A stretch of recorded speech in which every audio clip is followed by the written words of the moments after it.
आज का टॉपिक क्या है? प्रत्येक एग्जाम के लिए मोस्ट इम्पोर्टेंट टॉपिक है। इसमें हम बात करेंगे महान्यवादी के बारे में, महाधिवक्ता के बारे में, सॉलिसिटर जनरल के बारे में और एडिशनल सॉलिसिटर जनरल के बारे में। सबसे इम्पोर्टेंट है कि महान्यवादी और महाधिवक्ता में अंतर क्या होता है, मतलब अटॉर्नी जनरल और एडवोकेट जनरल में। तो सबसे पहले हम बात करते हैं महान्यवादी की। तो महान्यवादी क्या है? भाग 5 के अंतर्गत आता है। जबकि महाधिवक्ता की बात करें तो यह भाग 6 के अंतर्गत आता है। अगर बात करें इनके आर्टिकल की, अनुच्छेद की, तो यह आता है आर्टिकल 76 76 के अंतर्गत। जबकि महाधिवक्ता है वो कितने के अंतर्गत आता है? अनुच्छेद 165 के अंतर्गत।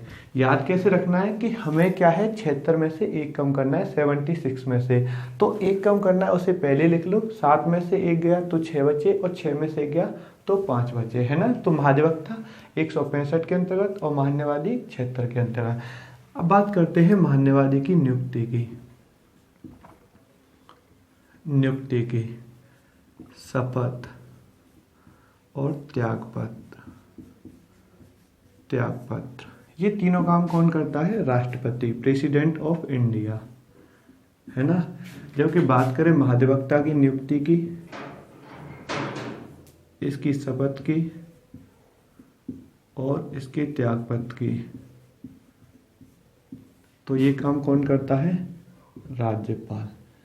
देखो, जिस प्रकार केंद्र में राष्ट्रपति की भूमिका होती है वही भूमिका राज्य में राज्यपाल की होती है। जिस प्रकार केंद्र में महान्यवादी की भूमिका होती है वही भूमिका राज्य में किसकी होती है? महाधिवक्ता की, है ना। अब आपको पता है कि किसी भी महान्यवादी की नियुक्ति की जाएगी तो वो किसकी सलाह पे की जाएगी? पीएम की सलाह पर, पीएम की सलाह पर, है ना। जबकि आपको पता है कि किसी महाधिवक्ता की नियुक्ति की जाएगी तो वो किसकी सलाह पर? सीएम की सलाह पर। कौन करेगा? राज्यपाल करेगा, है ना। इससे शपथ कौन दिलाता है? राष्ट्रपति लाता है। अगर ये क्या अपना इस्तीफा देना चाहता है महान्यवादी तो किसको देगा? राष्ट्रपति को। और महाधिवक्ता अपना इस्तीफा किसको देगा? राज्यपाल को देगा। अब बात करते हैं इनके कार्यकाल के। कार्यकाल राष्ट्रपति के प्रसाद पर्यंत मतलब महान्यवादी का जो कार्यकाल है वो क्या है? राष्ट्रपति के प्रसाद पर्यंत है, मतलब राष्ट्रपति की इच्छा तक है। राष्ट्रपति जब चाहे जब महान्यवादी को हटा सकता है। इसी प्रकार क्या है कि महाधिवक्ता जो कार्यकाल होता है वो किसके प्रसाद पर्यंत होता है? मतलब राज्यपाल के प्रसाद पर्यंत, मतलब राज्यपाल की इच्छा तक, है ना। जिस प्रकार केंद्र में राष्ट्रपति की भूमिका उसी प्रकार राज्य में राज्यपाल की भूमिका।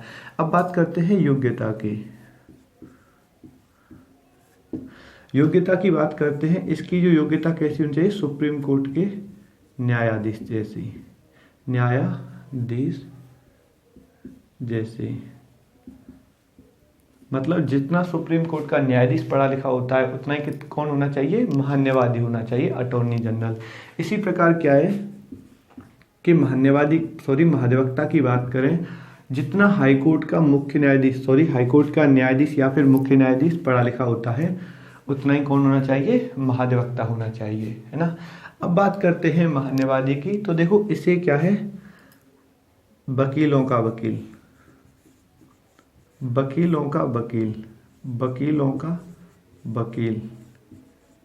या फिर सबसे बड़ा वकील, वकीलों का वकील या फिर सबसे बड़ा वकील किसे कहा जाता है? महान्यवादी को कहा जाता है। वही राज्य में किसकी भूमिका रहेगी? महाधिवक्ता की रहेगी। इसे क्या है? भारत का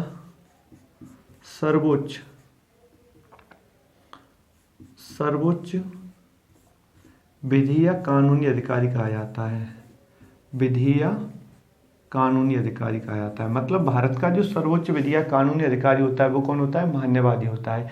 या फिर भारत का पहला कानूनी ज्ञाता है वो भी किसे कहा जाता है? महान्यवादी को कहा जाता है। राज्य की बात है तो राज्य का पहला कानूनी अधिकारी या फिर कानून ज्ञाता होता है वो किसे कहा जाता है? महाधिवक्ता को कहा जाता है।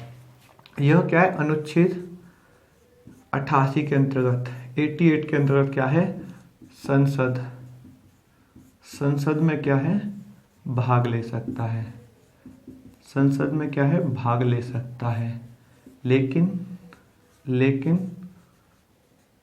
मतदान नहीं कर सकता, मतदान नहीं कर सकता।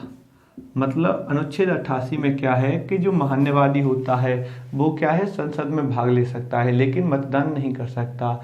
वो क्या है, संसद की मतलब बैठक में भी क्या है, हिस्सा ले सकता है और बोल भी सकता है ना। कौन, महान्यवादी। ये क्या है, उस सदन का सदस्य नहीं होता फिर भी क्या है, बोल सकता है ना। ये राज्य में काम कौन करेगा, महाधिवक्ता काम करेगा। अब बात करते हैं, ये क्या है, सरकार का वकील होता है, सरकार का वकील होता है और सरकार का मुकदमा लड़ता है। चाहे फिर ये तो बात होगी, सरकार का वकील होता है, सरकार का मुकदमा लड़ सकता है, लेकिन ये पॉइंट लिख लेना, यह निजी व्यक्ति, यह निजी व्यक्ति, निजी व्यक्ति का मुकदमा या फिर पैरवी लड़ सकता है ना, लड़ सकता है। मतलब इससे क्या है, ये निजी व्यक्ति का भी पैरवी या मुकदमा लड़ सकता है, लेकिन क्या है, यह सरकार के विरुद्ध नहीं जा सकता। लेकिन कोई बात नहीं, यहाँ पे लड़ना लिख दिए, लेकिन सरकार के विरुद्ध नहीं जा सकता है ना, सरकार के विरुद्ध नहीं जा सकता है ना। किसी भी निजी व्यक्ति का अगर इच्छा हो तो इसकी, तो यह क्या है, मुकदमा लड़ सकता है, लेकिन सरकार के मतलब विरुद्ध नहीं जा सकता, सरकार के खिलाफ मुकदमा नहीं लड़ सकता है ना। अब बात करते हैं वेतन व भत्ते की, तो इसको क्या है, वेतन नहीं मिलता, वेतन नहीं, लेकिन क्या है, भत्ते, भत्ते मिलते हैं। यही भूमिका किस राज्य में किसकी होती है, महान्यवादी की होती है ना। अब बात करें देखो सॉलिसिटर जनरल की, तो ये क्या है, सरकार के लिए, मतलब सरकार के लिए काम करता है, सरकार का सलाहकार होता है ना, सरकारी वकील होता है, मतलब सरकार के वकील के तौर पर काम करता है। इसकी सहायता के लिए क्या है, एक सॉलिसिटर जनरल होता है, और एक सॉलिसिटर जनरल की सहायता के लिए क्या है, 4 एडिशनल सॉलिसिटर जनरल होते हैं। अब बात करते हैं पहले महान्यवादी की, तो देखो पहला महान्यवादी था वो कौन था, MC सीतलवाड़, MC सीतलवाड़ है ना। पहला मान्यवादी कौन था, अटॉर्नी जनरल MC सीतलवाड़ थे है ना। और एक बात और ध्यान रखना कि सबसे अधिक कार्यकाल,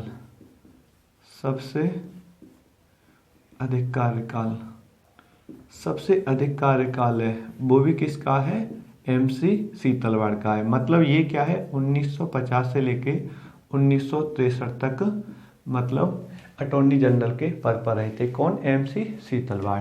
अब बात करते हैं सबसे कम कार्यकाल, सबसे कम कार्यकाल की बात करें तो कौन है, सोराबजी है ना।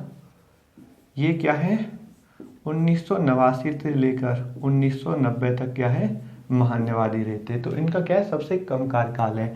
अब बात करें वर्तमान की, तो वर्तमान में अटॉर्नी जनरल कौन है, के वेणुगोपाल,